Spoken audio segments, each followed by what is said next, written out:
Hello, and welcome to the Other Minds podcast. I'm Joseph Bohigian. You're listening to the music of today's guest, Sylvie Courvoisier. Other Minds, founded in 1992 in San Francisco by Charles Amerkanian and Jim Newman, is devoted to championing the most original voices in new and experimental music. On Season 5 of the podcast, we're talking with a range of composers, performers, and authors across the field of new music, including the featured composers from the 30th Other Minds Festival, which will take place October 8th to 11th, 2026 at the Brava Theater in San Francisco.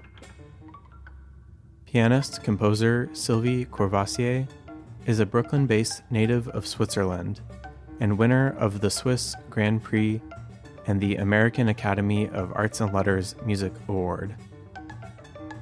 She has earned renown for balancing two distinct worlds: the deep, richly detailed chamber music of her European roots and the grooving, hook-laden sounds of the avant-jazz scene in New York City, her home for more than 2 decades. Courvoisier will perform solo on night 2 of this year's Other Minds Festival in San Francisco. Welcome to the podcast, Sylvie. Thank you so much.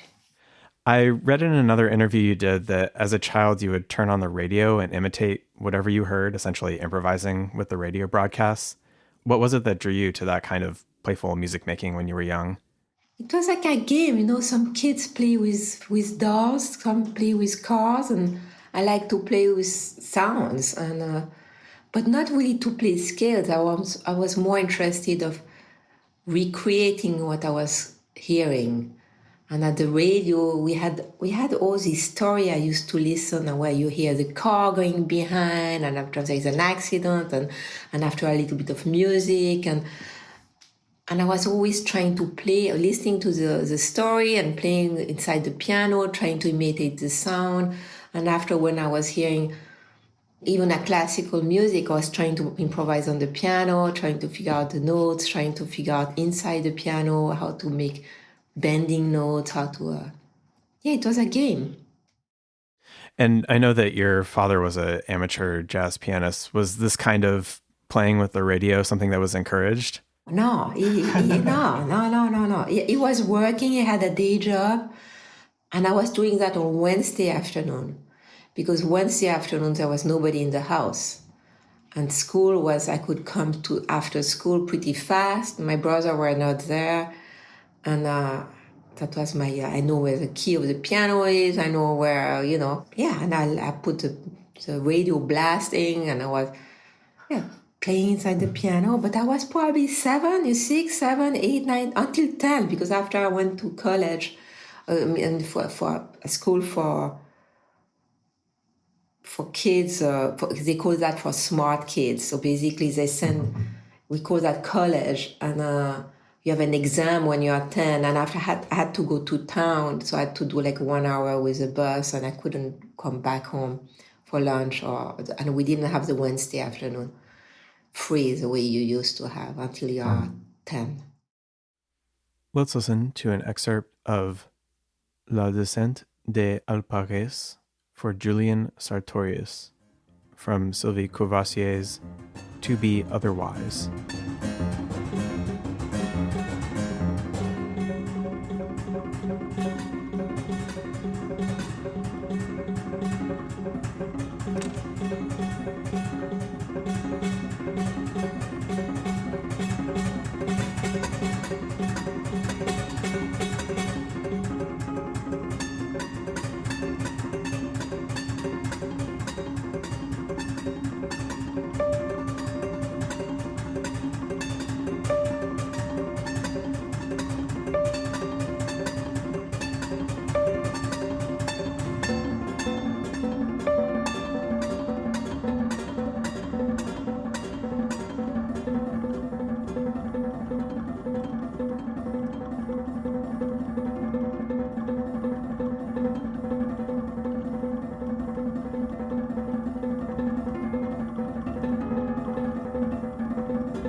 I know your musical education was in both jazz and classical piano. Did you feel a tension between those two when you were a student?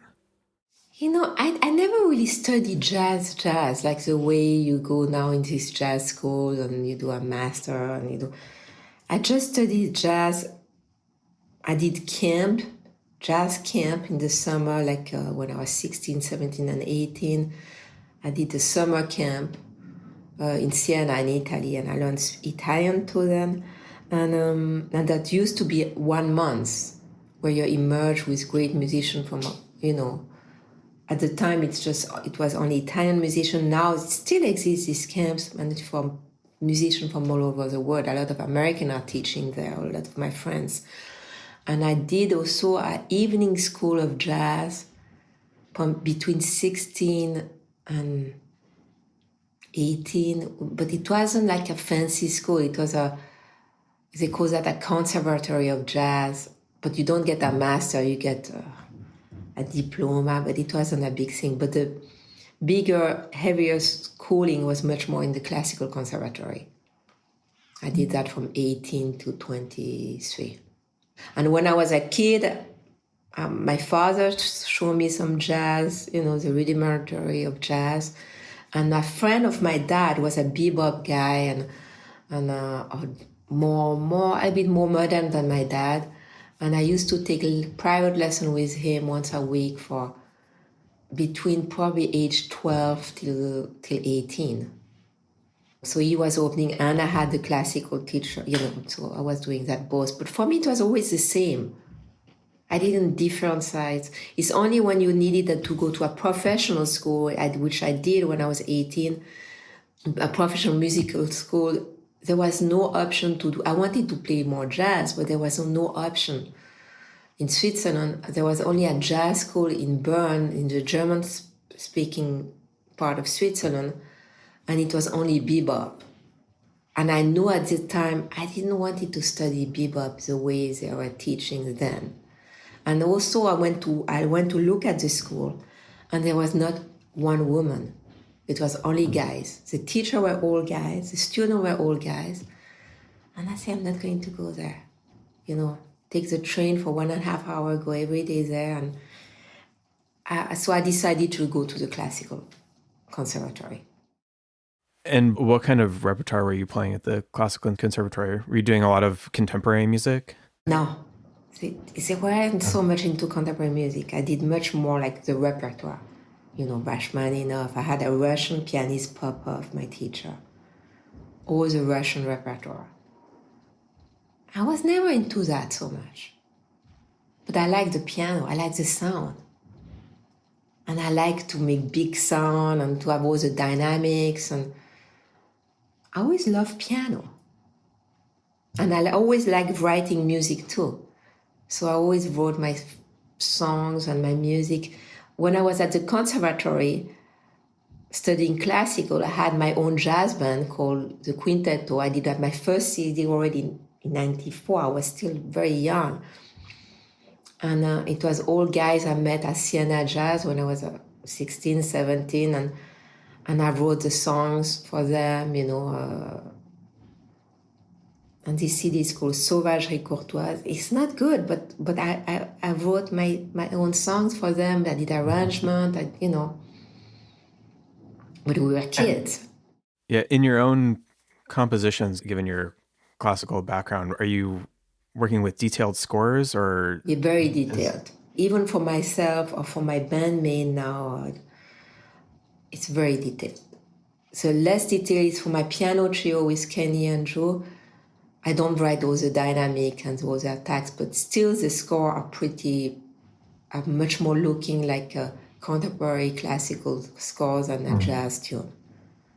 I mean, there is some tune maybe a little bit, but I try with the trio to write less than 4 pages. So it's not too long, so we can after have freedom to, but usually the heads of my songs, the way I call it, are pretty complex. Also for the piano solo, it's much more influenced by Ligeti, Sofia Gubaidulina than by Miles Davis or by... you can hear maybe some Jerry Allen, or you can hear a little bit some Cecil Taylor, or you can hear some jazz influence too.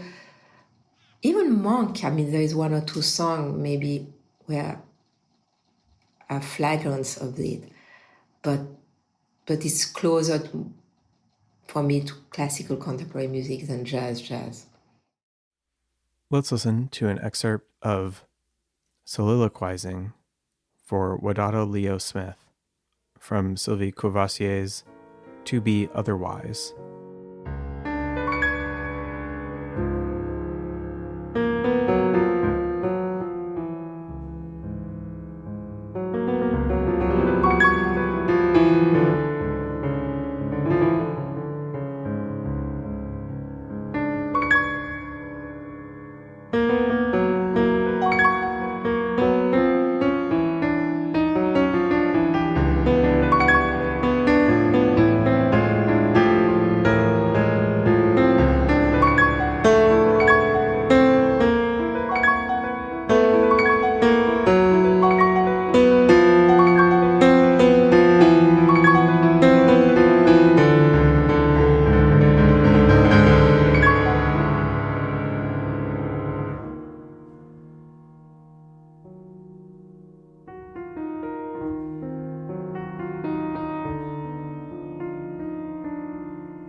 At the time that you moved to New York, did you feel a distinction between approaches to jazz in Europe versus American approaches to jazz? And has that distinction dissolved over time, if there was one?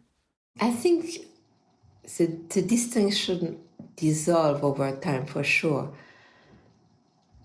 The difference I noticed when I moved here was people were much more open.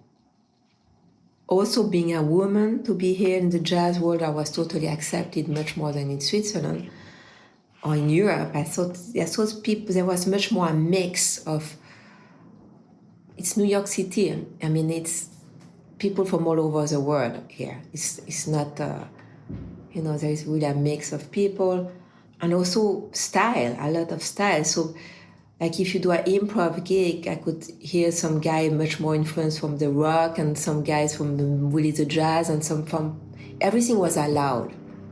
And if you go to a jam session in Europe when I was, at that time 26 or 27, then you go to a jam session, it's really jazz. And you have to play standards. Here, if you do a improv night, you can do whatever you want, whatever you hear, you will improvise. But you don't really bring no, if you still go to a jazz club, you still bring a standard. But it was much more open because even in a standard, you can play something very free that you couldn't do I'm talking about, when did I move to New York? 1998. So it's a long time ago. Who were some of the musicians who you were drawn to when you first moved to New York, either to play with or just people you enjoyed listening to? I think the biggest influence, it was John Zorn when I moved to New York, because also my partner was Mark Feldman at that time. He became my husband for 20 years. And John kind of helped me right from the beginning. He asked me to, after 6 months, he asked me to play in Cobra. John was, and is still, very curious about the new generation arriving in New York. Who is new? Who is how is he playing? How is she playing? So that's why in his Cobra he has always younger people because he's very open to try and give opportunity. And after I play a lot of his repertoire, so it was him. We used to play with Tim Byrne, with Herb Robertson, with Mark Feldman a lot. All the project, it was with him. We had this duo, we had the trio with Abaton, which was my project, mixing with Eric Friedlander. We were mixing classical. I did a double album on ECM then in 2003. It was one album all improvised and another album all written. Yeah. And who did I play? Iko Imori. I remember the first time she asked me to play with her, I think it was at the Vision Festival in 2000 or 99 probably. And she used to play drum machine then. And I arrived at the gig at the Vision. And it's the first time I was playing with an electronic, with a musician who play electronic and I didn't know what to do. And I said, it's the same as when I was a kid. I go inside the piano and I play with the sound. And I loved it because she pushed me to expand my imagination and to do something else. And I had to do some kind of instant preparation to match her sound, to have a dialogue with her. Now she plays really with computers, she plays electronics, and we are still very close, and I still play with her. Like, we had this band, Mephisto, with Susie Ibarra, Iko Imori, a female band, which existed from 2000 to 2008, 15 probably. We did a couple albums also for Zorn, for Zadig. Yeah, we played all Zorn's. We did a couple albums on Mazada songs with Mark Feldman, and that was all my beginning in New York, yeah. You've talked about the influence of a lot of different composers from different styles, but there's one I'd like to know about in particular who will be very familiar to Other Minds audiences, and that's Conlon Nancarrow. His music for player pianos was, of course, not meant to be played by live pianists, so how has his work influenced your composing and playing? I discovered his music later in my life. I was probably 20 already. One of my early bands in Switzerland, in Europe, it's a band called Ocre. And it was with a barrel organ. With a barrel organ, you turn the crank. And basically, it was with Pierre Charial, the guy who turned the crank, and he's a master of barrel organ, a beautiful instrument. And how to write for a barrel organ, you have to punch holes in cardboard, like Conlon Nancarrow. And then I was listening tons of Conlon Nancarrow because we were playing all my composition then. We did 2 albums called Ocre, the Barber, I think Ocre, and the other is called Y2K. And the band was barrel organ, piano, tuba, percussion, and bass. It was really weird instrumentation. And you can still find it. I think you have it on Bandcamp. It used to be a label, it's a label which still exists, but I don't think they print out the album. But I think you find it on Bandcamp. And basically it's really music influenced by Conlon Nancarrow. Because I could write for Pierre Charial, I used to spend a month in Paris in his workplace and making holes in the cardboard and listening to Conlon, having all my score, trying to transcribe. And I was doing experiment then also. I make a big hole, so it makes we hear the sound of this. And after the real notation, and it was very, yeah. And also Pierre was listening to a lot of contemporary music and French song because he was making a living rearranging French song and selling his cardboard for all the people on the street who were playing the barrel organ, the small barrel organ, or for a party. So I learned also orchestration with him. I said, how should I orchestrate that for the barrel organ? And so that's why I got so into Conlon Nancarrow. And probably even in my solo, you can hear that. Also then I couldn't play the piano as well as I used to, but now I can, if you tell me improvise like Conlon Nancarrow, I could have a sound in my head. Let's listen to an excerpt of Preluding for Conlon Nancarrow from Sylvie Courvoisier's To Be Otherwise.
You've worked with a wide range of ensemble types. So when you're putting together an ensemble, how do you decide what type of musicians or instruments you want to play with?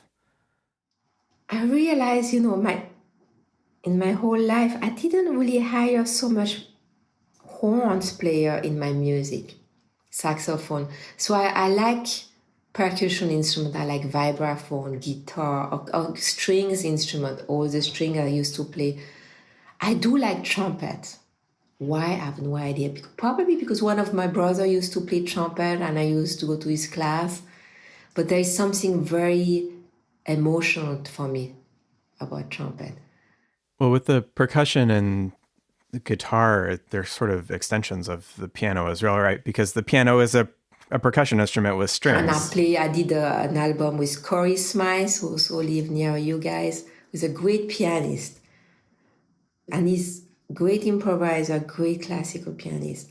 And we did the Rite of Spring with him for two piano, and it's played pretty fast. And after I wrote another piece, because the Rite of Spring is 36 minutes, I think. But we play exactly the way Stravinsky wrote it. And I wrote another piece called Le Spectre d'un songe, which is a memory of the Rite of Spring. So that's so I like piano. And I had one of my first band. I was playing with a singer, but it was more like I don't listen to singers so much, I have to admit. But now I begin to like it. Why? Maybe my next band will be with a singer. Who knows? You can hear Sylvie Courvoisier perform at Other Minds Festival 30 on Friday, October 9th, 2026 at the Brava Theater in San Francisco. Thank you, Sylvie, for joining me today, and thanks everyone for listening. This has been an episode of the Other Minds podcast, brought to you by Other Minds. Our 30th festival is October 8th to 11th, 2026 at the Brava Theater in San Francisco. Join us again next week.